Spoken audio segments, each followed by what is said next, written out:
salamat sa opportunity no diri sa DXDC 621 RMN Davao. Isa kada ko na privilege na isa pod na mapili na makasangyaw or makahatag og maayong word ni Lord sa 7 words ni Jesus Christ. So, sa ka-fifta, which is ang word ni Lord Jesus Christ, I am thirsty. But before ko mag-start no about sa pagwali ana na word no, first kaya paila-ila sa agud ko. Ako day si Ronel Panyo. Bata pa lang pud ko, daghan pa ko giagian na mga pagsulay sa kinabuhi.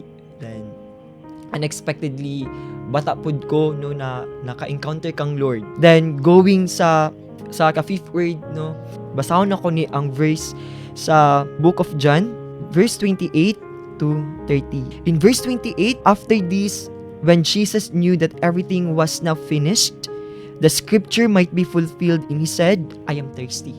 So, kung basahon ni nimo nya wala pa kay understanding or wala kay biblical background siguro, mingon ka ay kani si Jesus Christ giuhaw ra na. Kay gabi yang giagian, nagbakta siya, nag-aswat siya cross, gabi yang giagian, giuhaw ra na siya. Mora na meaning, literal meaning, giuhaw ra. But kung tan-aw na to ang deeper meaning anak na context or in spiritual meaning anak na context no, si Jesus Christ gi-reveal niya yang giagian diri na even Ginoo siya no. Nahimo siyang humble, nag-need gyud gihapon niya mo inom og tubig. Something nagiuhaw gyapon siya. Same sa tuan na mga tao na pag-uhawon mangita gyud tag tubig. Something na maka-feel sa tong kauhaw. But si Jesus ayang ginapamindri na I am thirsty is something like nagalong siya na Lord, kanina klase na agony, kanina klase na ko ang sakit sa pag-crucify na ako diri sa cross. Lord, I need you. I need your presence. Something like, Father, I need you. Tanggalan ni na burden. Tanggalan ni, i-finish na ni, umuna na ni. Then dituan na time, si Jesus Christ, pag ningon siya na, I am thirsty, something like, Lord, this kind of suffering, it will come to finish. It will finished. So, dito na context, no? Then, verse 29, a jar full of sour wine was setting there, so they fixed a sponge full of sour wine on a hyssop, a branch, and held it up with his mouth. Kung atong una-unaon nino, kung moingon taog jar of a full sour wine, maun ni siya ang kaning something na murag vinegar, no? Kumbaga suka, no? Tubig ang ginapangayo sa tuang Ginoo na si Jesus, but ang gihatag sa mga kawal sa mga Romano at mga time niya is suka. Imagine that kind of request na masing tubig ang pangayoon but lahi ang gihatag. Ang gihatag suka. No, ikaw, kaya ba nimo moinom og suka?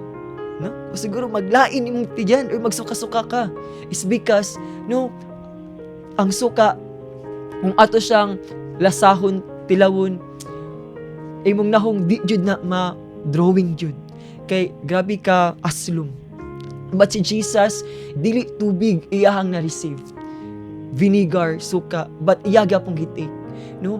But giantos niya ang kaaslum ato. Gabi ang giagian niya ni Jesus sa first pa lang daan, gikulata siya. No? Gibetray siya even sa isa niya ka-disciple. Even kabalos siya na si Judas, mubitray ni sa iyaha, iyaga pong gi-welcome to siya. Even kabalo na si Lord Jesus Christ na maagian gyud niya na lang sangon siya sa cross, no? Batuon siya bato, luwa-luwaan siya, badyak-badyakan siya, sumbag-sumbagon siya, no? Birahon niyang bungot, buhok, no? Itumba siya. Even kabalo na siya ana ang Ginoo nato na si Jesus wala ni back out. Mo na kung ato ni siyang i-relate karon sa tuang panahon, kailangan ta Ginoo. But kung atong una ba kay saktong relasyon sa tuang Ginoong Jesus, kay even si Lord Jesus Christ wala ni give up, wala ni back out, wala ni retreat. Even nakabalo na siya, istoryahan na siya sa iyang amahan na maoning plano aron mabayran ang sala sa katawhan imo ning buhaton. Pero kung ikaw siguro ang nasa posisyon sa tuang Ginoo na si Jesus, mo back out siguro ka, mudagan siguro ka, o magtago-tago ka. Kay dili nimo maantos ang sakit na possible nimo ma-encounter ana. But si Jesus, wala siya ni give up. Wala siya ni back out. Kay kabalo siya na kung kanilang manday ang pamaagi para ang katawhan maluwas, dili mga impyerno, then Father, make me a sacrifice for them. Something ana. Madto na ako na-realize no na ang tinuod na love is sacrificial. Because many young people pod karon naga-relationship sila, but in terms of problem, magdinautay na, mag-inuyanay na. Di na mo take of responsibility. Wala na sense of sacrificial. And I realize that si Jesus Christ lang jud ang makahatag og full love and sacrifice na dili imo ma-found or makita sa mga tao. And that's for me, the meaning of love is sacrificial. So, as we focus no sa context gapon diri in verse 30, when Jesus had received the sour wine, he said, "It is finished." No? The bowing his head, he gave up his spirit. So, no, grabe ang giagian sa tuwang Ginoo na si Jesus. Gilangsang siya, gitusok siya tong dako kaayong langsang na dako kaayo. Grabe ang lashes pud ang nasa siyang likod, no? Na ang crown of thorns na gibutang siyang ulo. Ug until such time sa pinaka mostly sa dihan na hapit na ma-finish or ma-complete ang crucifixion, dito na part sa ika-fifth word niya, which is ang katong I am thirst. So katong I am thirst, kung balikon ako ni pag-take ato niya na suka sa pag-inom, ang nahitabo na humana, which is gihuman na sa Ginoo ang pag-fulfill sa new covenant na iyahang gibuhat. Kay even kung atong hunahunahon sa tong self, if wala si Jesus Christ sa to ang panahon karon, if nagapabilin gapon ta sa Old Testament or sa Old Covenant, kaya ba nimo ma-perfect ang Ten Commandments? Kung hunahunahon na to, even sa simple lang na pag-forgive, dili ka maka-forgive. Even sa simple na intasan ka ginagmay, makakawat ka or makapangati ka. Even sa time na pasimbahon ka, dili ka makasimba. It's because dili mo first love si Lord. But si Jesus Christ, even imperfect ta, daghan tag sala, punho ta sa sala, gibayiran ta sa iyahang hamiling dugo. Og dito na nahimo ang tanan na even dili mo ma-perfect ang Ten Commandments, gihuman, gi-perfect na sa tuang Ginoo na si Jesus. And that's what he said, it is finished. Gihuman na nako, Ama, Father, Abba, gihuman na nako, na fulfill na ang imong gipabuhat sa imo na task sa kuha, na mahimo kong sacrificial lamb sa tanan, og freely na ang mga tao makaduol sa imo. Kay kung wala ni sacrifice atong Ginoo sa tuwa, kung wala ta gibayran siya nga hamiling dugo, dili ta freely makaduol sa tong Amahan, because our Father, our Abba Father is a Holy One.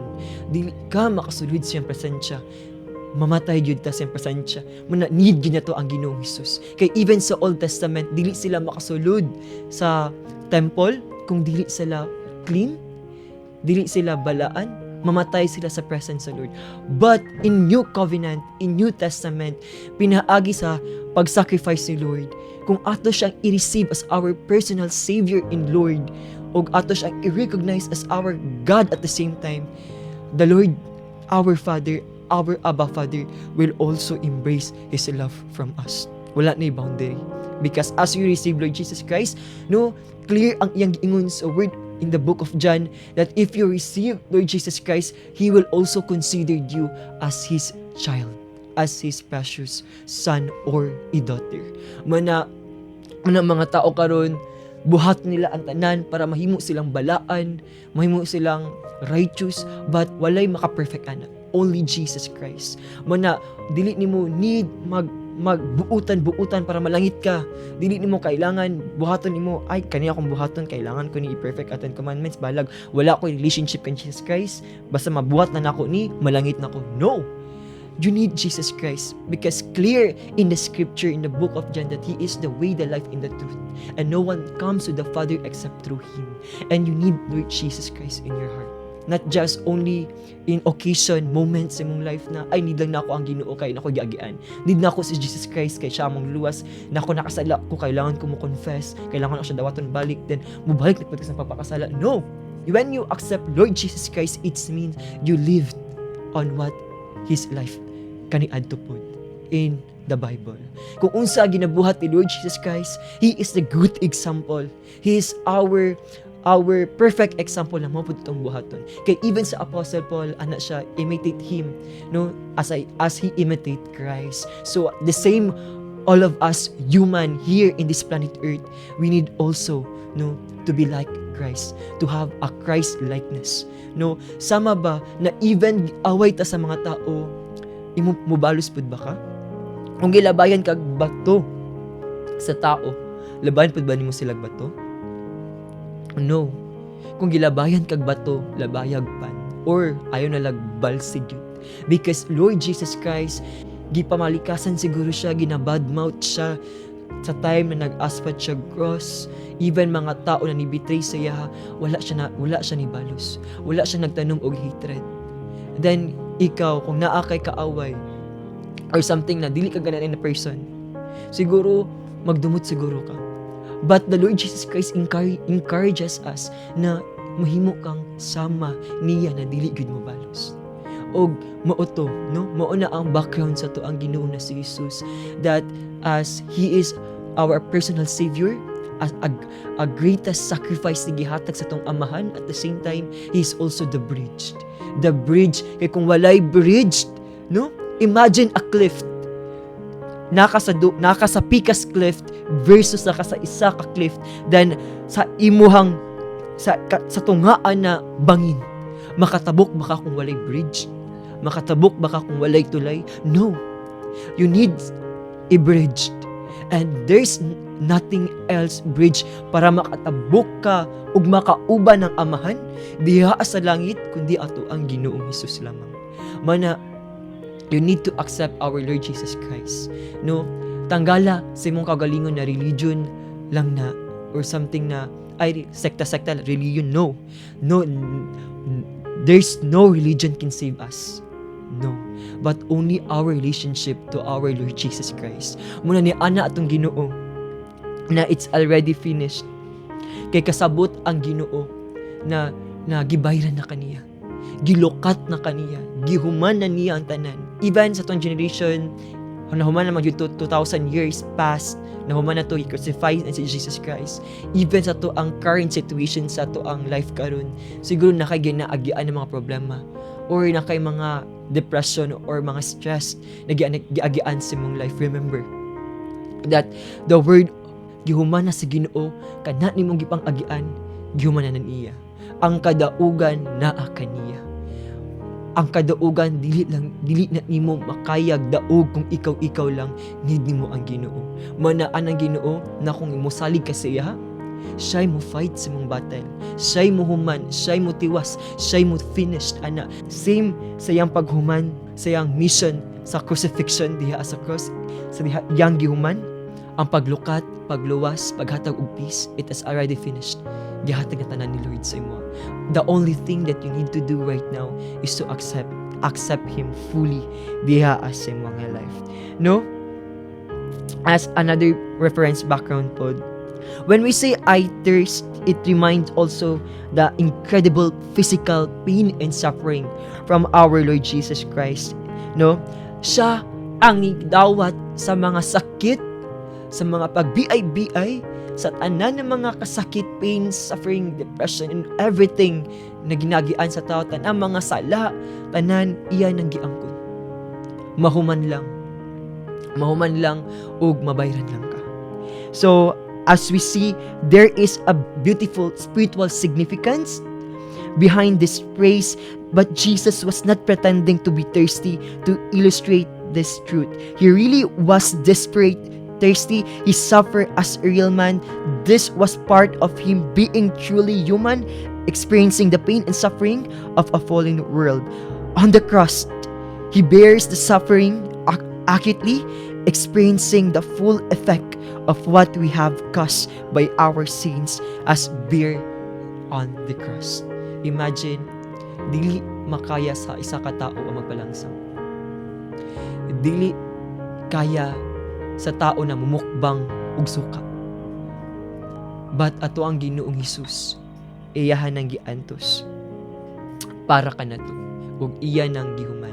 It already finished. Kung naman kay ginaagian karon, remember, the word, it is finished.